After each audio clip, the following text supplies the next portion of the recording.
Broadcast is now starting. All attendees are in listen-only mode.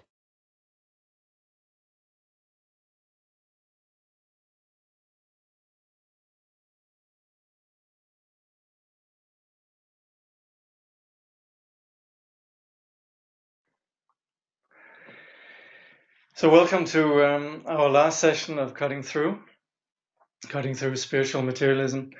And I hope it's okay that we have this extra session. I'm very happy that actually we're doing it, and there's time to go through this chapter unhurriedly. It's an important chapter.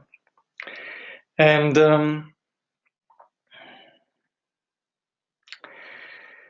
as always, please generate the attitude of bodhicitta. And just check if the sound's okay. Okay, sounds all right, I hope. Thank you.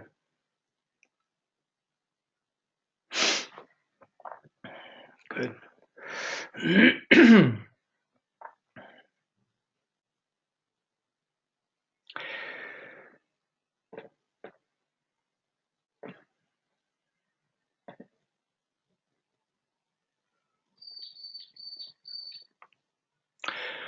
Hong, Hong, Hong. In the mandala of Mahamudra shines moonlight, pure and all-pervading. All apparent phenomena are the play of the mind. All qualities are complete within the mind. I, the yogi, am fearless and free from occupations. Hopes and fears of achieving and abstaining are all used up. I awaken into the wisdom with which I was born, and compassionate energy arises without pretense. Hey ho, the self-existing rishi. The siddha enjoys himself with great simplicity. Ah, ah, ah. So these are some verses from the Sadhana Mahamudra, which was a treasure teaching of Chögyam Trungpa. And on your right side, we have a beautiful painting of Naropa, who figures in the text. So I'd like to start off with a few general perspectives on the topic of Tantra.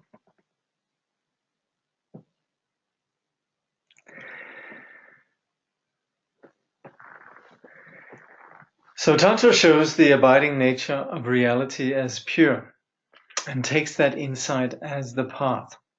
Tantra makes this insight of purity the core of its view and practice.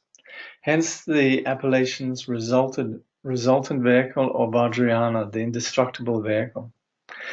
And in the present chapter then of presenting Tantra, Venerable Chögyam Trungpa Rinpoche then first speaks of the gradual process of gaining this insight, then the nature of this insight and the character of tantric practice. So when we say that Tantra shows the abiding nature of reality as pure, it means when we say pure, it's nothing to do with good or bad. It just means to see it properly, to see it clearly. So nature in and of itself is undiluted. Phenomena is undiluted, undiluted, uncontaminated, untainted by our confused subjective projections. So recognizing that, and this is what the path provides, like we've looked at, how gradually the path provides for an increased insight.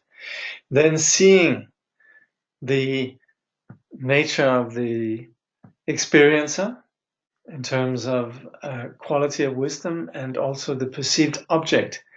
Seeing these without confusion, then we have this perception of purity. And that's an insight that becomes the ground of the Vajrayana path.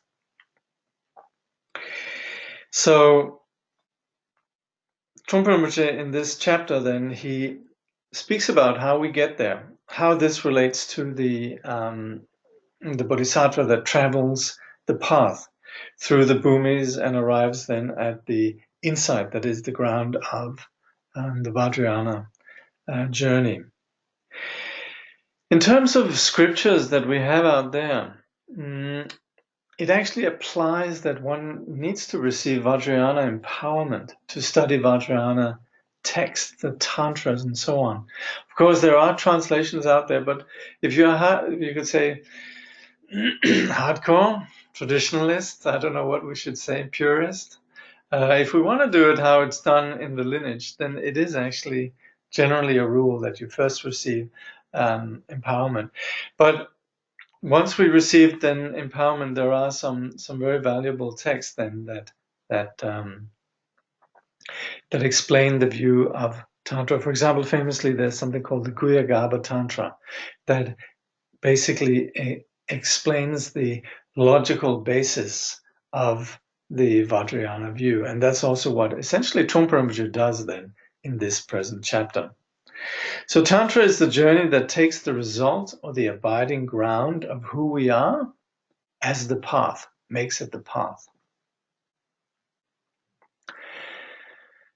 So then, within the text then, Trungpa Rinpoche describes then how through the journey of the Bodhisattva, the gradual cultivation that results in wisdom and compassion, then the Bodhisattva becomes peaceful. And not just peaceful in a sort of a peaceful behavior, but really from the depth of his being, powerfully peaceful. And this comes from prajna, the wisdom that dawns with the understanding of dependent arising as we have it in the Four Noble Truths and the understanding of the emptiness of phenomena. And this then takes the Bodhisattva to a place then where there's no longer a sense that there's the antidote of seeing everything merely as an illusion, and there's the unveiling of seeing clearly, which is then where we speak about seeing luminosity. And this is experiencing being wisdom rather than knowing wisdom.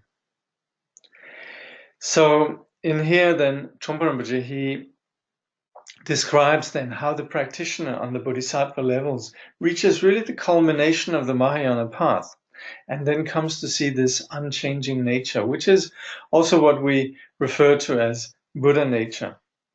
So the Bodhisattva then becomes very peaceful and very compassionate, powerful. So the experience here is seeing very clearly. And what's particularly clear about this is that there's a falling away of any confusion with regards to the practitioner's own nature. And that's where then the practitioner is not only relying on the teaching as such, but rather has become the teaching, is wisdom rather than knowing wisdom. Also, what happens then in the path of Tantra as a consequence that all the range of experience is no longer seen as external.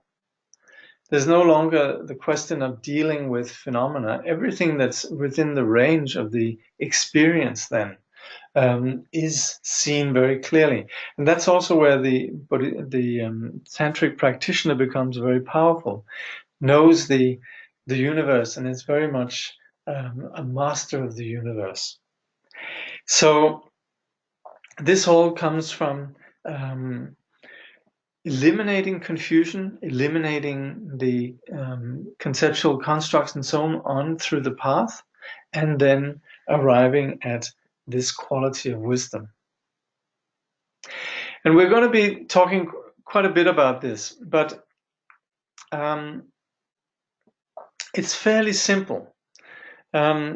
But it's quite important really to understand the framework of Tantra within the entire path of awakening, and also in terms of the Buddha Dharma, in terms of how Tantra relates to the gradual path. So we very often describe Tantra in terms of its relationship to just what we call general Buddhism or the sutra vehicle. So you have the gradual sutra vehicle, and then you have the resultant mantra or tantra vehicle, the Vajrayana. So in terms of the gradual vehicle, then we both the, what we could call Hinayana and the Mahayana, they work with developing increasing wisdom, prajna. Tantra is working with an abiding, primordially pure energy. And this energy, this is the ground of who we are, both in the confused samsaric condition and also when we awake. And this is then described in the Kriya Yoga Tantra of the Vajramala, where it says, that which abides in the heart of all beings, self-existing simplicity, that which sustains wisdom, this indestructible essence is the energy of great joy. It is all-pervasive, like space. This is the Dharma body of non-dwelling. And it also says this energy is the sustainer of the primordial intelligence which perceives the phenomenal world. This energy gives impetus to both the enlightened and the confused states of mind. It is indestructible in the sense of being constantly ongoing. It is the driving force of emotion and thought in the confused state, and compassion and wisdom in the enlightened state.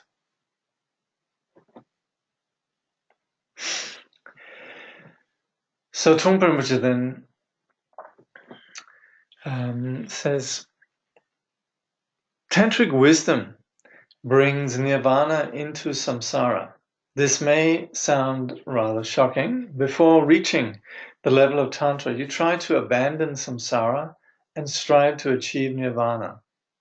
But eventually you must realize the futility of striving and then become completely one with nirvana. In order to really capture the energy of nirvana and become one with it, you need a partnership with the ordinary world. Therefore, the term ordinary wisdom, tamal-gishepa, is used a great deal in the Tantric tradition. It is the completely ordinary version of form is form, emptiness is empty. It is what is. One cannot reject the physical existence of the world as being something, should say bad, and associated with samsara. You can only understand the essence of nirvana by looking into the essence of samsara. So also we have these quotes such as, you will not find nirvana anywhere else beside in samsara. Sorry, there's a few places where I've cut and pasted from PDFs and there's a little bit of sort of, what do we call it? Errata? Typos. So Trungpa Rinpoche here talks about tamal-gishepa. There was a Tibetan word up there, right? And it actually, this really, in the middle there, this actually, yes, as he says, it's a key term. And he coined the acronym for this, which is TGS. Again, sort of underlying actually the ordinary quality of it, and also his reflects his familiarity with the modern mind. So we're speaking about wisdom, yeah, TGS, and here TGS, yes, I think we referred to as, did we refer to it as ordinary wisdom? Yes. Now this ordinary wisdom is not caught up in confusion, and that's what's meant here with wisdom is beyond ordinary mind. So this is a space within our experience that is not contaminated by confusion. And as this book has repeatedly touched on, this wisdom very much comes through the meeting with the Guru's wisdom. We can't read ourselves to wisdom, but we can see it. It's a living quality. With the student's devotion and the Guru's compassion, realization dawns. This is referred to as adhisthana or blessing. This is really key to Vajrayana. As you will see in Vajrayana, devotion is, or bhakti is very, very important, because that's the place that there's a deep opening and a wonderful opening. If we experience it, it's like love or caring, something great. So this gives way to a perspective that goes beyond our ordinary habitual patterns, rationality, and so forth, and that we call blessing. Such blessing is the objective of the tantric preliminaries, the nundro. So when we're practicing in the nundro, we practice the 5 preliminaries, which are taking refuge and developing bodhicitta. And then specifically, then also we practice the purification and accumulation, the Vajrasattva and Mandala practices. And then finally we reach to the Guru Yoga, which is then the objective of the entire Nunda, which is then the opening of the Vajrayana. And this is then the practice of devotion that invokes the blessing of the Guru. And we have famously a quote from the Tantras where it says, innate absolute wisdom can only come as a mark of having accumulated merit and purified obscurations, and through the blessings of a realized teacher. Know that to rely on any other means is foolish.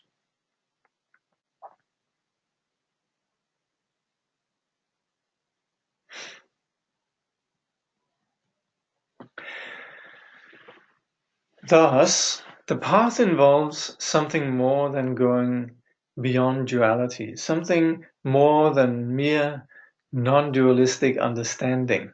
You're able to see the non-dualisticness, so to speak, the isness quality of non-duality. You see beyond the negation aspect of shunyata, the negation of duality. So when we're talking about shunyata, it means phenomena don't exist. When we're saying duality, it means that there was a duality that needs to be, nonned out. It needs to be dealt with, taken away. So we say non-duality, right? And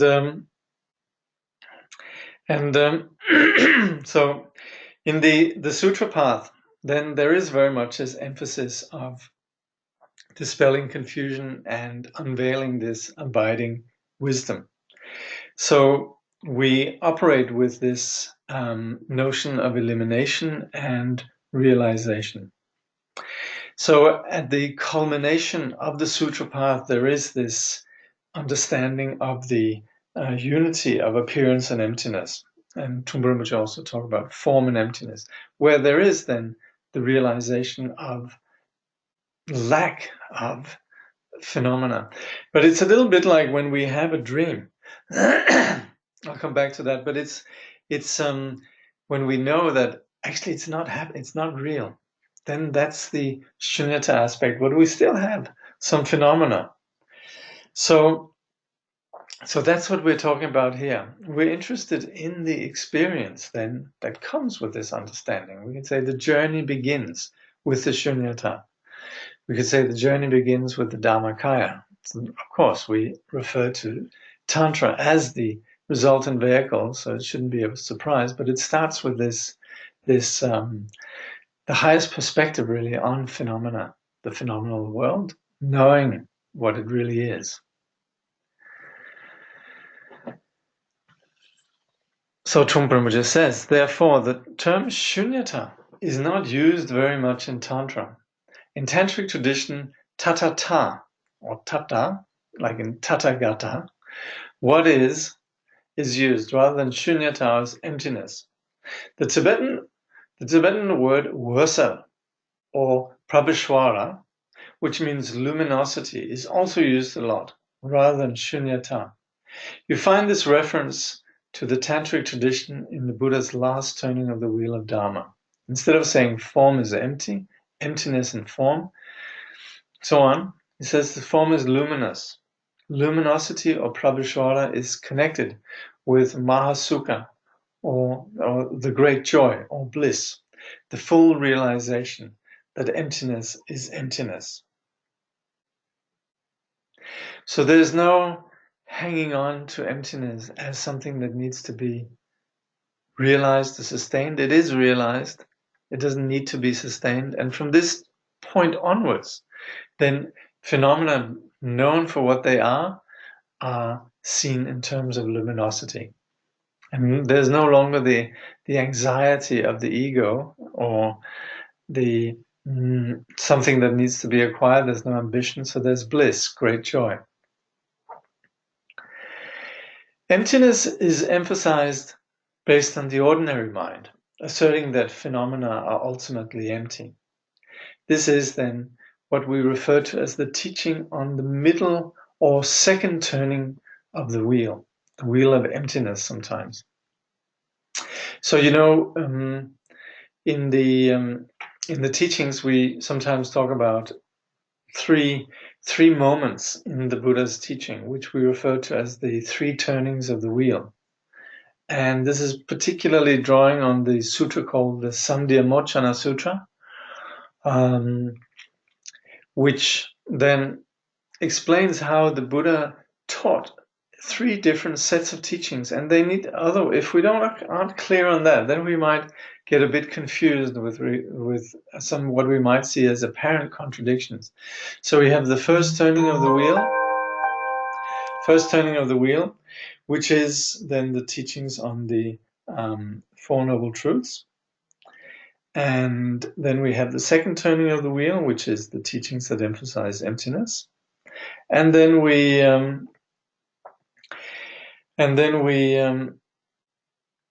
have the last turning of the wheel, which is the teachings on Buddha nature. And the last turning of the wheel, I remember Trungpa Rinpoche actually, because we usually say the third turning of the wheel, but Trungpa Rinpoche, he actually used these terms, which is then the last one he referred to as the wheel of luminosity. And the second turning of the wheel as the wheel of emptiness.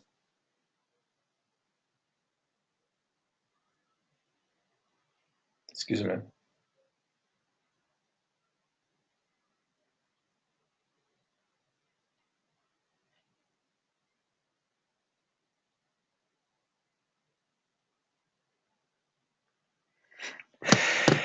This view frees the ordinary mind, but the view of the luminous nature of mind is still lacking. So when we have the teachings on emptiness, then these are important teachings to realize that phenomena don't exist solidly, dualistically as they appear.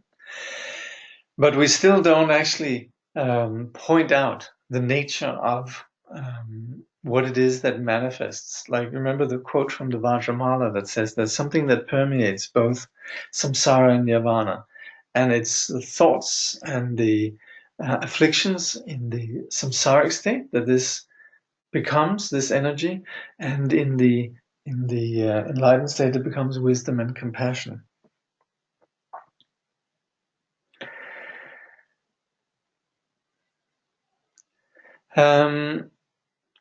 So Tantra, like we said, is not based on ordinary mind or ordinary confused mind, but on wisdom.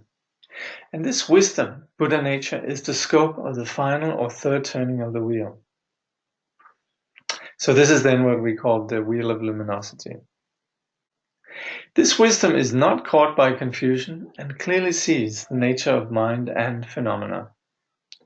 This is the foundation for pure perception, also known as sacred outlook. This is ground Tantra, the foundation of the Vajrayana journey. So Vajrayana then builds on the third turning, which is founded on the perspective of Buddha nature, or luminosity. So just with regards to the two turnings, really, and of course, in all the various teachings, we have a lot of teachings on the Four Noble Truths and so on. But in the terms of the teachings on emptiness, then we generally talk about the Prajnaparamita teachings and Madhyamika.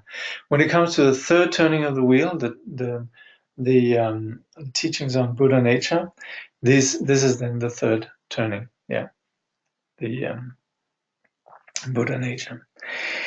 So with regards to this approach of Tantra that is not founded on the ordinary confused mind, it is founded on wisdom, insight, TGS if you like.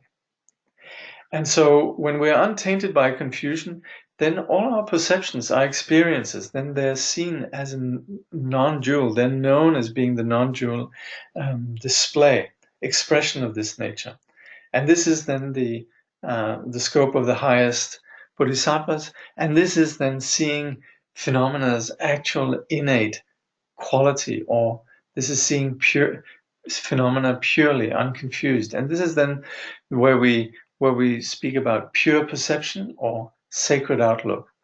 Of course, wisdom is no longer external, so this outlook is permeated by this clarity, which is holy, because it's no longer held down by the confusion. So we talk about sacred outlook. And this also is referred to as ground tantra. So in terms of the tantric path, we talk about ground, path, and fruition. And this insight into Buddha nature, into clarity, is then the foundation of the entire Vajrayana journey.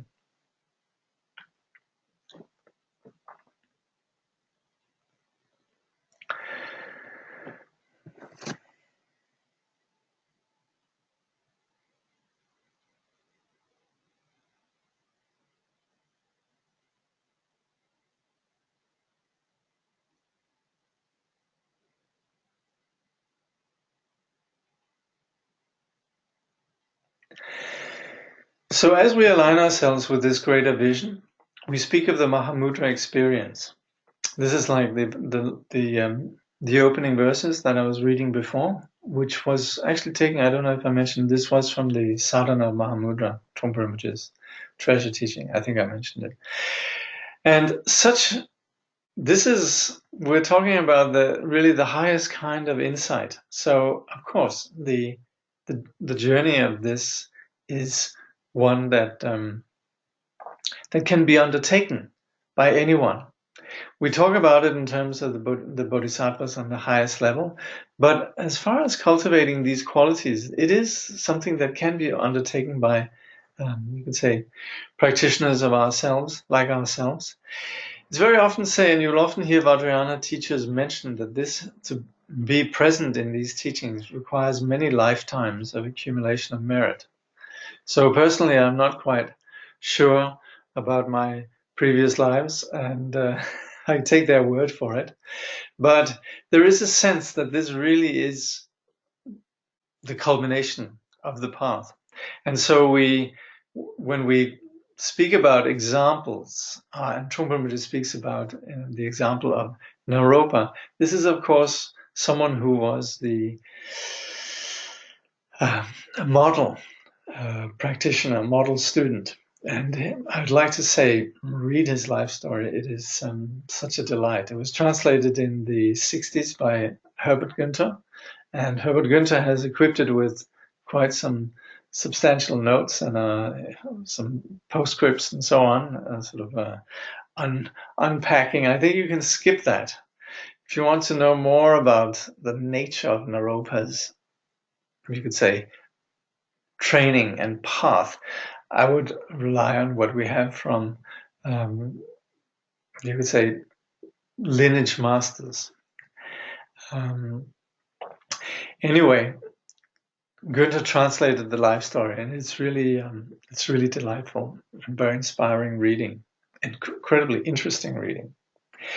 Anyway, the implication of this experience is then seeing without the veil of the conceptual mind, and seeing the naked texture of the phenomenal world, like the clarity of color. And this is then where Trungpa Rinpoche begins to talk more about the character of the tantric vision. The clarity of color, seeing the red of a flower, for example, seeing it without the overlay of our ordinary confused, agitated condition, we really begin to touch on the texture of the phenomenal world. This is also reflected in the art that we have in Tantra, these clear colors. Everything, referring to the yogi, everything the yogi sees is an expression of spiritual discovery. So this is also talking about the Mahamudra experience. There is a vast understanding of symbolism and a vast understanding of energy. Whatever the situation, he no longer has to force results. Life flows around him. This is the basic mandala principle. The mandala is generally depicted as a circle which revolves around a center, which signifies that everything around you becomes part of your awareness, the whole sphere expressing the vivid reality of life. So, Trungpa gives, for example, the example of a rock, which does not just have this solid quality, but actually a quality of the entire, you could say, earth. And so there are deities that hold the mountains and so on, reflecting this. So this is having a very definite relationship with the elements, seeing the elements, and also we very often in Tantra refer to the elements as the 5 consorts, the 5 wisdom dakinis, the 5 mothers. And if you ever read, warmly recommended, Trilinoba Rinpoche's Magic Dance, he has a long poem that highlights the 5 elements and how they are the 5 dakinis. So we connect to this mandala principle through integrating meditation with everyday experience. This, like Trungpa says here, life flows around the yogi. And the whole objective of Vajrayana, the sadhana practice and so on, is actually to integrate everyday perceptions. You notice there's details in sadhana practice. And people, they might want to sit and just do meditation, which is great. But sadhana practice continually comes back to the operatives in our life, the dynamics of our life. Of course, we need to have sadhana explained, but that is the implication of sadhana. That is, it's basically taking all aspects of our existence into account and integrating them. So it does so without any differentiation between what we could call sacred and profane. It's not as if retreat places and temples, they're regarded as mandalas, and your kitchen sink or the garbage or whatever is regarded as profane. Everything is seen as being permeated by this. Not permeated by this, but being in this place, then all the perceptions, all our reality is then the mandala. So, summing this up, and I'll return to this later also, in terms of practice of meditation, Trungpa says, it's important to remember that the practice of meditation begins with the penetration of the neurotic thought pattern, which is the fringe of ego. As we proceed further, we see through not only the complexity of the thought processes, but also the heavy meaningfulness of concepts expressed in names and theories. Then at last we create some space between this and that, which liberates us tremendously. Having created space, we then go on to the Vajrayana practice of creating a direct link with life experience. These 3 steps are, in essence, the 3 yanas. The Hinayana, the vehicle of method, the Mahayana, the vehicle of shunyata or space, and the Vajrayana or Tantra, the vehicle of direct energy. So we looked at the development of ego, and we understand then what we're doing with meditation is addressing the issue of the conceptual mind and the respect, the awe or the submission that takes place when we buy into the projections of the mind, the thoughts and so forth. So this is what we address in the practice of meditation. Not that they don't happen, they happen as they always do, but we have a method. We direct our attention so that it's not caught up in these patterns. And that begins to create some sense of space, and the issues of, the way that we label, good, bad, me, other, this is right, this is wrong, this is okay, this is not okay.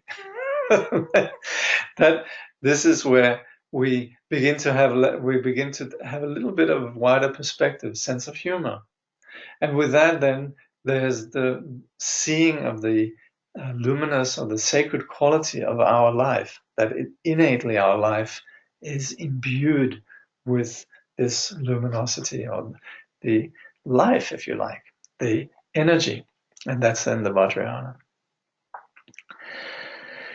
So in this work, And this is where I would like to a little bit just step back and say, this I cannot, this is so beautiful, beyond, beyond the, this cannot, obviously everything I'm doing in representing the book here is just my take on it, and you cannot substitute reading it just for the information, but also from the joy of reading it. And if you like, the blessing. And particularly then with Trungpa Rinpoche's descriptions of the 5 families, it's just phenomenally beautiful. And so I'm not really going to go into that. I'll go over this chart here, but look, for example, we have then the 5 families, right, that he describes, and the 5 Buddha families: Vajra, Ratna, Padma, Kama, Buddha. He says, in the Tantric tradition, energy is categorized in 5 basic qualities or Buddha families. So again, this is relating like to the elements, like we talked about the phenomenal world, earth, and we have water and so on. And also with regards to the subject that engages this world, we also talk about 5 aspects, the purified aspects, and this is then what we call the 5 wisdoms.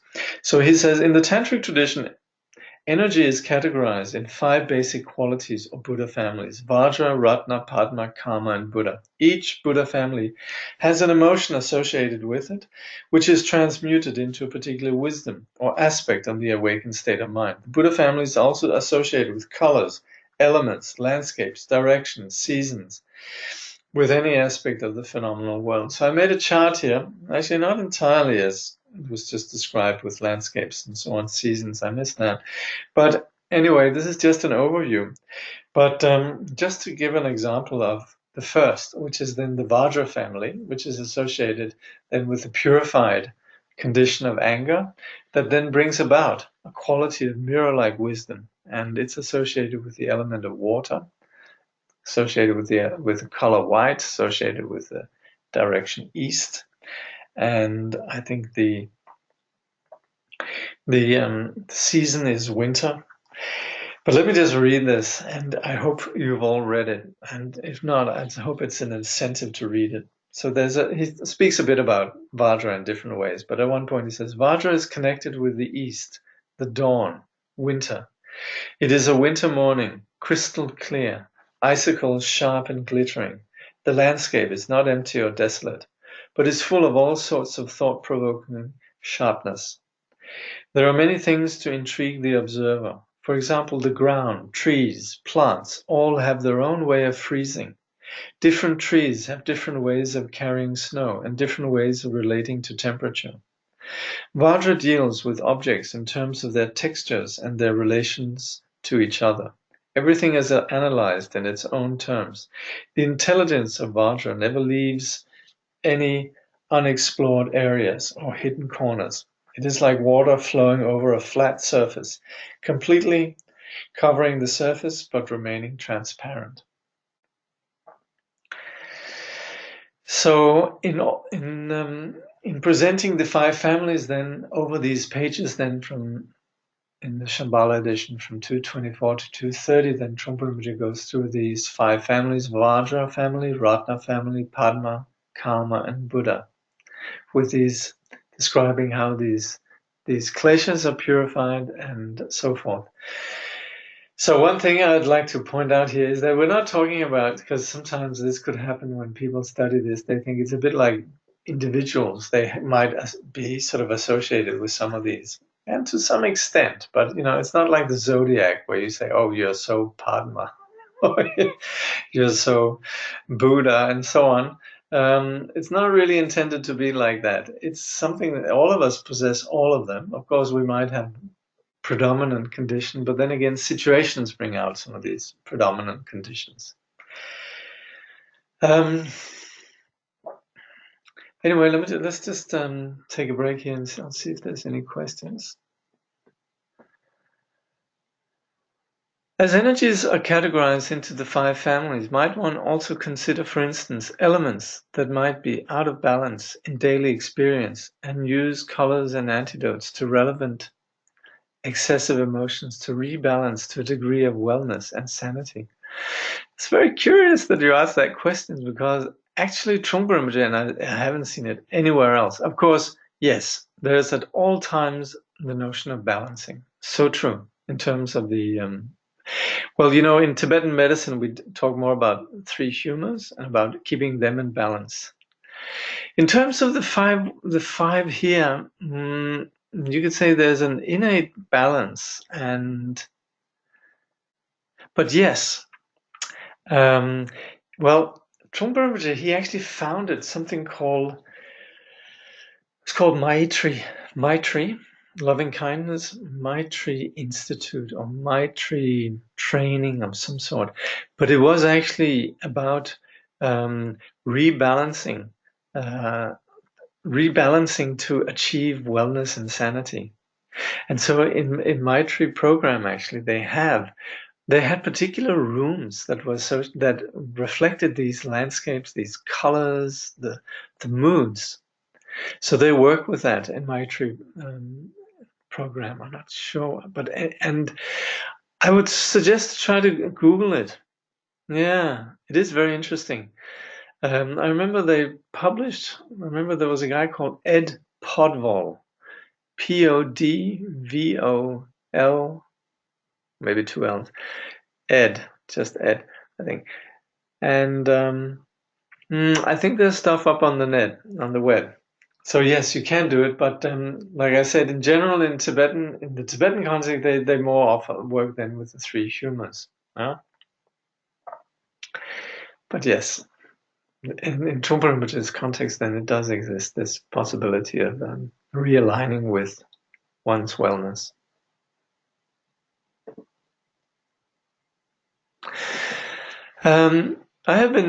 I've been playing with these over the last week and wonder, are the five families something we feel in the body?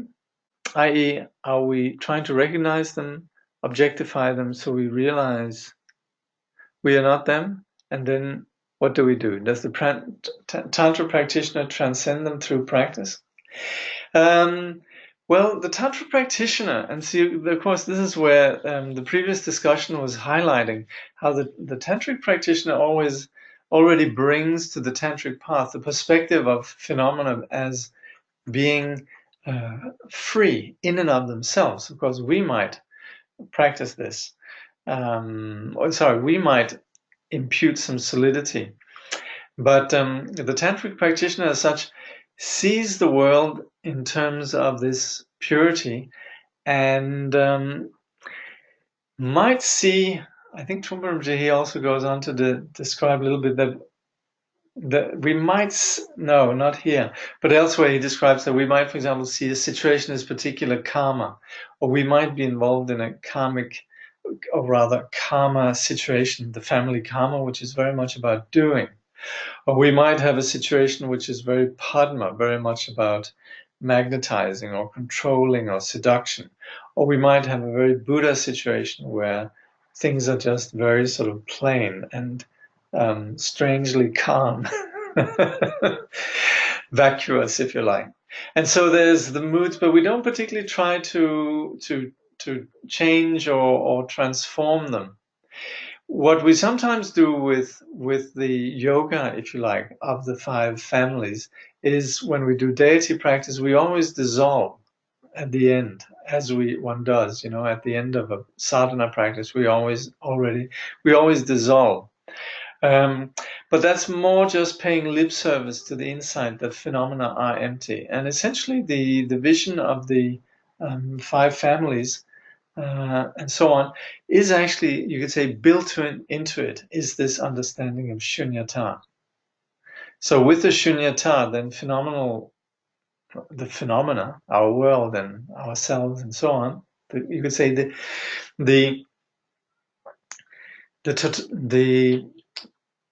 totalness, what do we call it again? The totality, sorry. The totality of our existence is seen in terms of naturally perfection. And so there's the understanding that everything is empty, and yet while they're empty, they also manifest as luminosity. So that's really coming from a point of view of things, how they actually are, seeing relative phenomena with wisdom. So that's the scope of the Buddha that we're actually bringing onto the path. So here we're not really operating with something that we need to let go of or something that we need to realize. We're more just abiding or appreciating this condition, and we do that through then the yoga of sadhana practice. I hope that makes sense. All right, we'll do some more questions at the end. Obviously, I'm going to go a little bit over time. I hope that's all right. So actually this completes then, yeah, so when you read that section, then actually there's a little section with question and answers. And I've taken some of these question and answers because I thought they were quite helpful, because they're quite key to really what we encounter when we come across Vajrayana. And so someone asked about the tantric deities, and here I'm just summing it up. And Trungpa Rinpoche explains three categories, sorry. There's a mistake there. It should be lineage gurus, yeah? So there's three categories of tantric deities. There's lineage gurus, there's yidams, and there's dakinis, and also dharma protectors. So with regards to the gurus, yeah? So when we come across the deities that we have in tangas and so on, then in the category of gurus, they're very often represented with, you could say, with great beauty and wealth. For example, here's an image of one of the Karmapas, who then holding a lotus and the hands in generosity and also wearing the crown and so on, is identified as a lineage master. And this, you could say, him sitting on a lotus, disk of the moon, and so forth, implies then the qualities of enlightenment. So there's this majestic quality represented in the iconography of the guru. And then we have the yidams. And the yidam literally means mind commitment. And like, for example, in the Bodhisattva yana, we have the practice of compassion, the bodhicitta. That's our commitment. And in the Vajrayana, then similarly, the commitment is the sadhana. So there we speak about yidams, but we also represent them as deity, because we're talking about a mandala, a deity in a mandala. We're talking about someone that's experiencing a whole realm of awareness. So there has to be somebody. So we have this somebody represented in terms of deity. Yeah, it's not just an abstract principle. And so these yidams, they are then represented in terms of male, female, peaceful, wrathful, single, yabyum, and so forth. So in there also, which is interesting, Trungpa Rinpoche describes then the wrathful expressions and where that comes from. For example, the wrathful deities, which is the story of Rudra, that offered this great demon that offered himself as a vehicle for enlightenment. And so the costumes that we have in tantric iconography, they symbolize these various transforms aspects of confusion. And then there's also Trungpa Rinpoche gives some teachings on the trident, yeah, the trishul.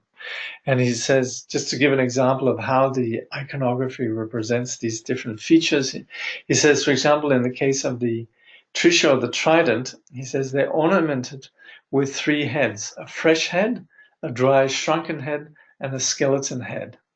So here you have then above the long life vase here, and there's a lot of symbolism of all of this. This is generally the staff of Padmasambhava, but also other deities, they also hold trishuls. But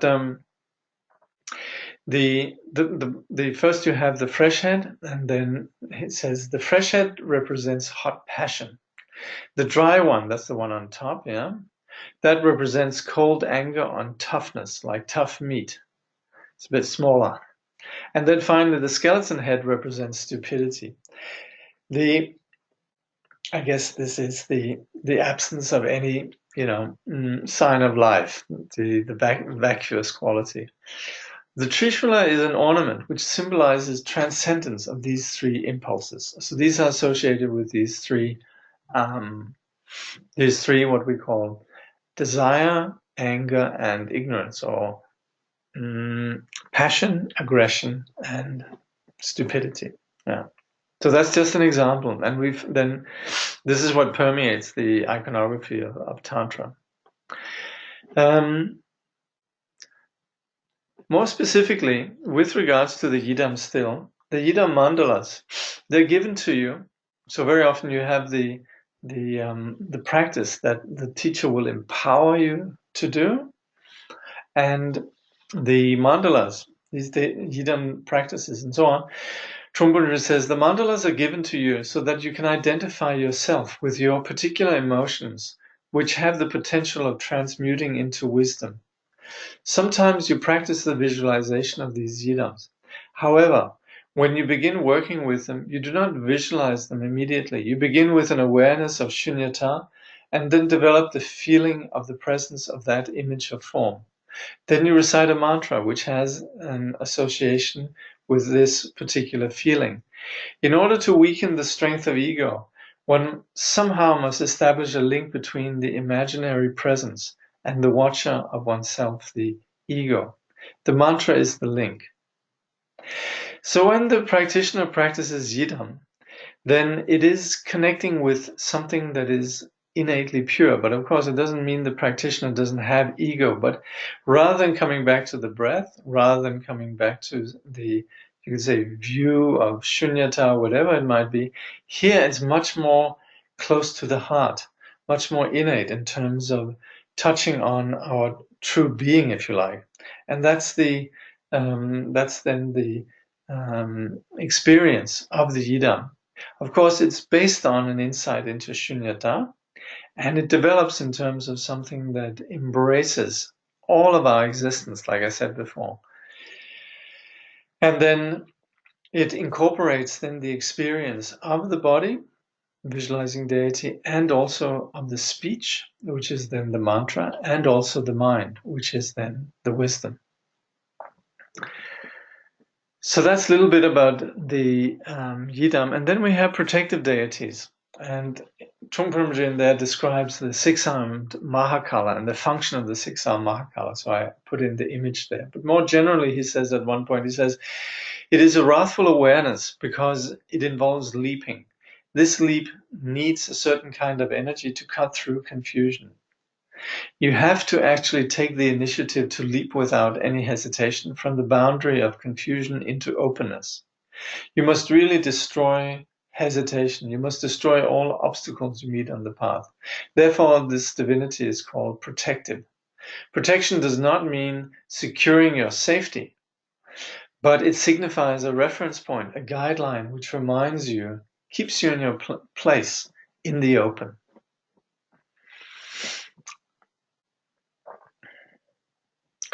So of course, there's various questions in there, and I'm only taking basically this, what we just covered in terms of tantric iconography and deities, and then another question.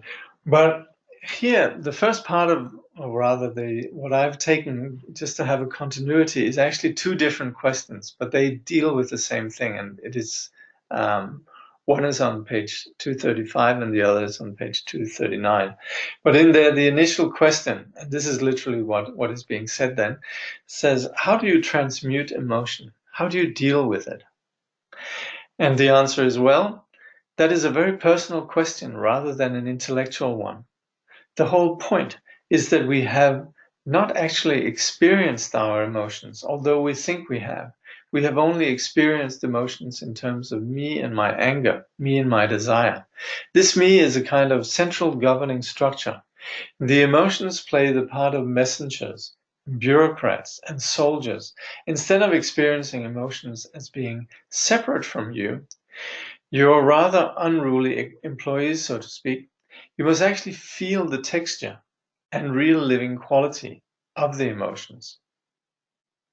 So this discussion goes on. So for the sort of more details, you find that in there. But I think this is very helpful in terms of what we're doing on the path and in terms of the practice of meditation. So it's not so much that we're the issues, seen as issues. When we say issues, it's really when we take these emotions that we experience and we turn them into something objective. We objectify them and then externalize them. And this can sometimes be helpful, but also the proposition here is to settle into a deeper sense of peace where the arisings of the mind, whatever it might be, is seen as an inseparable expression and carries the potential for wisdom. And that's where we talk about transmutation. So, like I said, further down, a few pages further down, then in another sort of discussion, then the question comes up. In other words, see the emotion as it is instead of involving yourself in a scattered, penetrating reaction to a situation. And answer, yes. You see, we do not actually see emotion properly, although we are completely filled with it. If we follow our emotions and escape them by doing something, this is not experiencing them properly. When we try to escape or repress our emotions because we cannot bear to be in such a state, or we do that. But the Vajrayana speaks of looking properly, directly at the emotion and feeling it, its naked quality.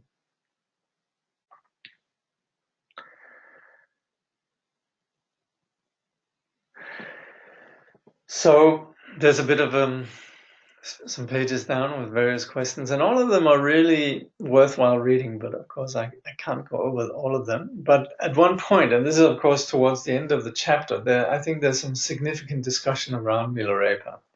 And Milarepa, as many of you will know, was a great yogi, immensely inspiring in his determination on the path, given his circumstances, which were certainly not simple. Then he embodies really the perseverance of the path. By no means is his lifestyle the only way we can practice. But at the same time, his example it's rare that people don't rejoice in his example and delighting in his life and in his teachings. And we have actually for many years had a very inspiring translation by a Chinese, Kama Chang. And I think the translation that's used here comes from him. I think recently a new translation has been made. And also I think Chögyam Trungpa has given some teachings on this, which has also recently been published.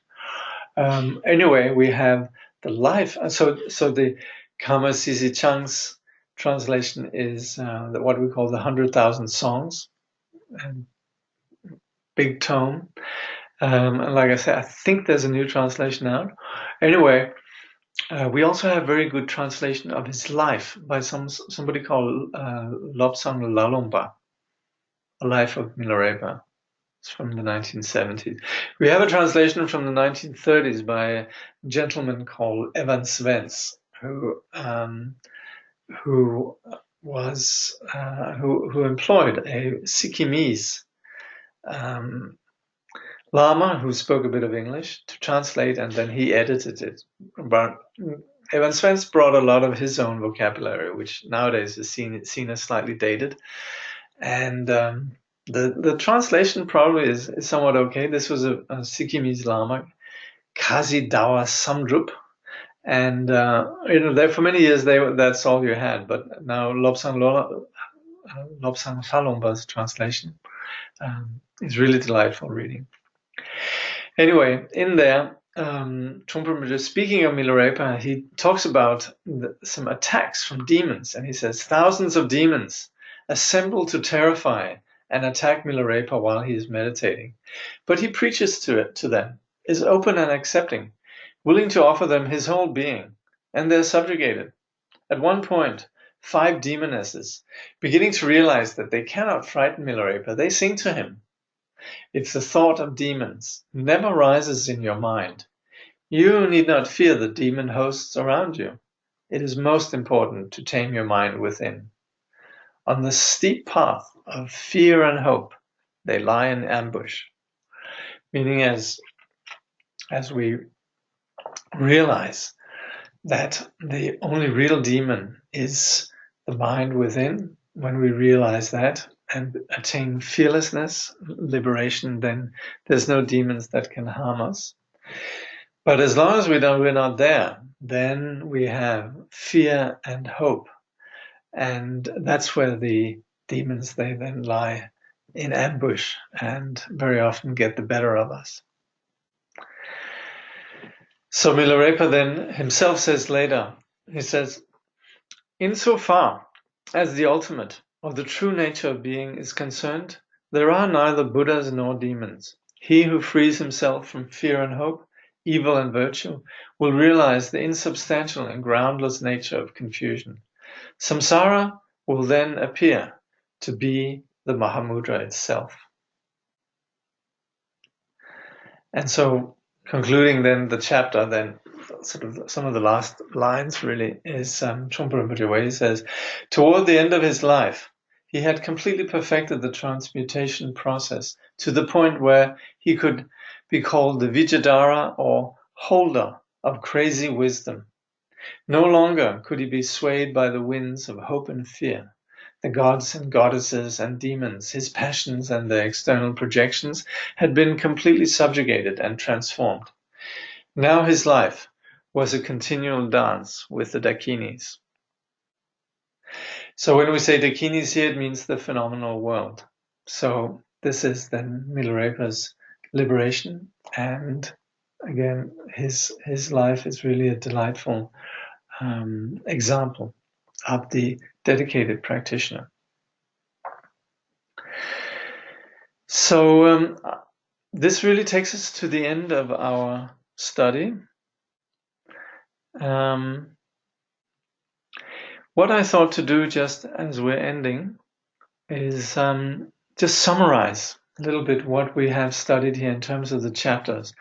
I was inspired speaking with Larry Mermelstein, who is a senior student of Chögyam Trungpa, who mentioned how Changming Rinpoche, one of the lamas from Shichen Monastery, had been teaching, and he identified ground path and fruit in terms of cutting through spiritual materialism. And this Lama Changming Rinpoche also says that cutting through is like the commentary, or sort of accompanies this practice that's called the sadhana of Mahamudra. So I'll just say basically just sum up what he says, which is all the first chapters up to the Four Noble Truths is ground, meaning introduction, spiritual materialism, and so forth. All of these various chapters, they constitute what we call ground. They set they introduce, and of course the issue that really is the title of the book, Spiritual Materialism, is skillfully taken as the point of departure for the whole discussion. It's crucial right away as we engage in the path to be aware that the spiritual path could be hijacked by ego. Once we identify that, which is basically universal all across Buddhism, it's not just universal it doesn't only apply to the context that this was taught, but it's universal. It's the whole insecurity and game of ego itself. So that's universally, you could say, the object of refutation, or that which needs to be remedied all across the board in all of Buddhism. But taking that as the point of departure, then these essential points have been discussed, and right up to then really the actual journey, which is established in terms of the Four Noble Truths, the Bodhisattva path, and so on. And then finally we have the fruition in the Tantric path. And then I thought also to describe it in terms of what Trungpa Rinpoche calls the three yanas, which is the Hinayana, Mahayana, and Vajrayana. Actually, when you study classical Tibetan philosophy, when we say the three yanas, Teksum or Tekbasum, it really refers to the two Hinayana or Shravakayanas, namely the Shravakas and Pratyeka Buddhas, and then the Bodhisattvas. But Trungpa Rinpoche, and this is pretty much based on what we then in the tradition call the three vows, speaks about the Hinayana, which is associated then more with the dealing with one's own path, the Mahayana, which is dedication to others, and the Vajrayana, which is taking wisdom as the path. Then if we follow that, then we could say that up until then, the Bodhisattva path, that really constitutes the foundation of the Hinayana. Then the Mahayana is described in terms of these three chapters there, the Bodhisattva path, Shunyata, and Prajna, and compassion, and then finally Vajrayana in terms of Tantra. Remember that all of these, they work together. So Tantra is based on Tantra is Mahayana. But it's a different kind of Mahayana. But it is all of these, you could say, all work together. The Four Noble Truths apply to all the yanas.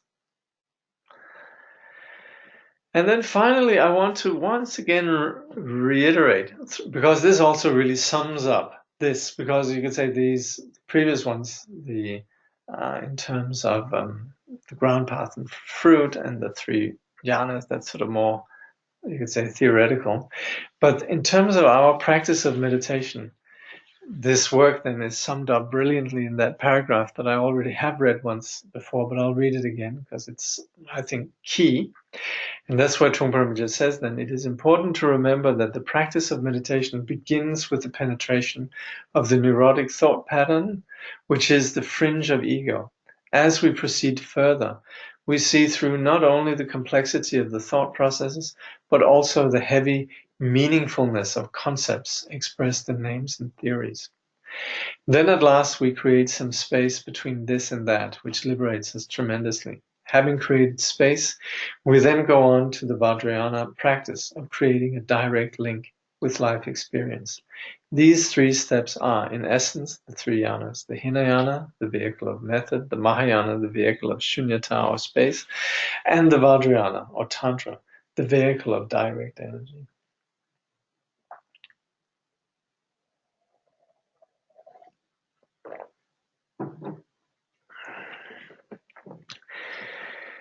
So, to see if there's some questions.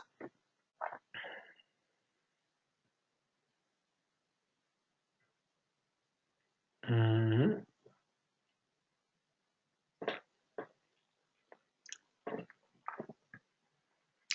Could you say more about the example of the Trishul symbolizing the transformed aspect of confusion?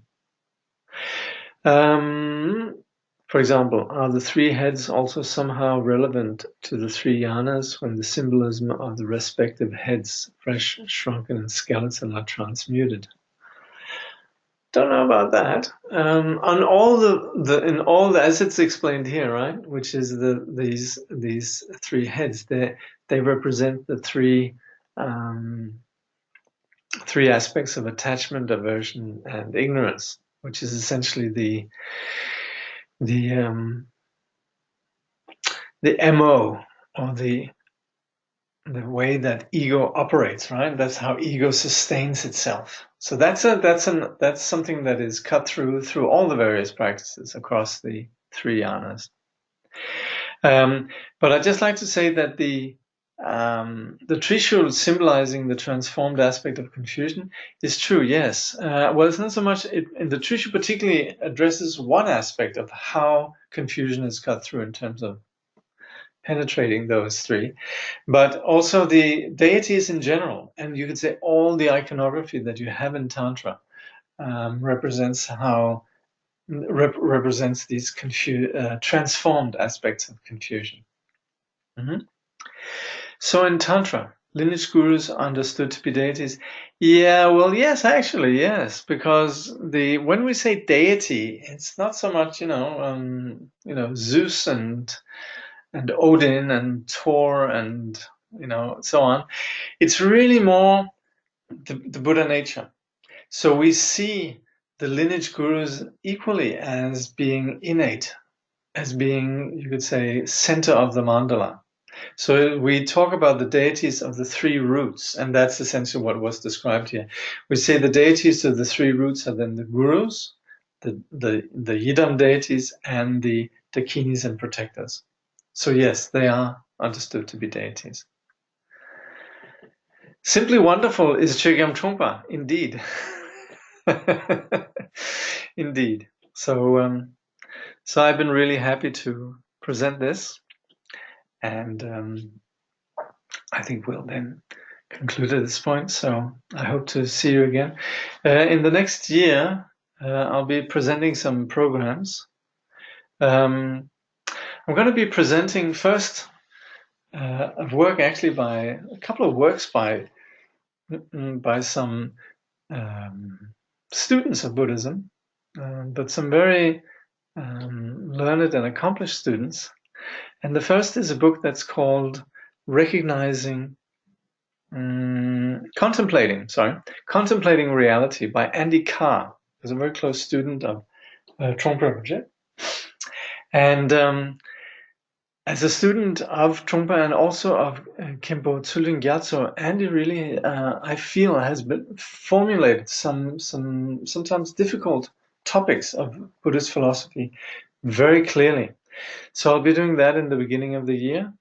Then I'll be going through a book that's called The Logic of Faith by Elizabeth Mattis Namgyal, a very close student of Ziggar Kongtrul Rinpoche, notably his wife. and I was very impressed. I met Elizabeth and was very impressed with her, and also reading her book. And so I really feel she also unpacks very well, particularly the key Buddhist topic of praticca samuppada, or dependent arising. And it is such a radical and interesting perspective, and I feel she does it so clearly. So her book is really worth studying. And it's a Logic of Faith. And then finally, The Heart Treasure of the Enlightened Ones, which is Dilbu Khyentse Rinpoche's commentary on Paltrul Rinpoche's exposition on the mantra Om Mani Padme Hum and the practice of Chenrezig, which is obviously more in the traditional and also more in the tantric context, but it has really all the teachings in it. It's a wonderful study. So I hope you can join me for that. But other than that, then thank you very much, and all the very best wishes for your health, happiness, and practice. Thank you.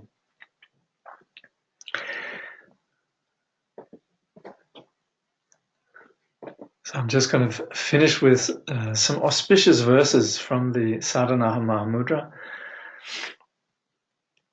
The Kagyu Guru, the light of whose wisdom is a torch for all beings, may his goodness be present. The ocean of wish-fulfilling Yidams who accomplish all actions, may their goodness be present. The protectors who plant firm the victory banner of Dharma, may their goodness be present. May the goodness of the great mind mandala of Mahamudra be present.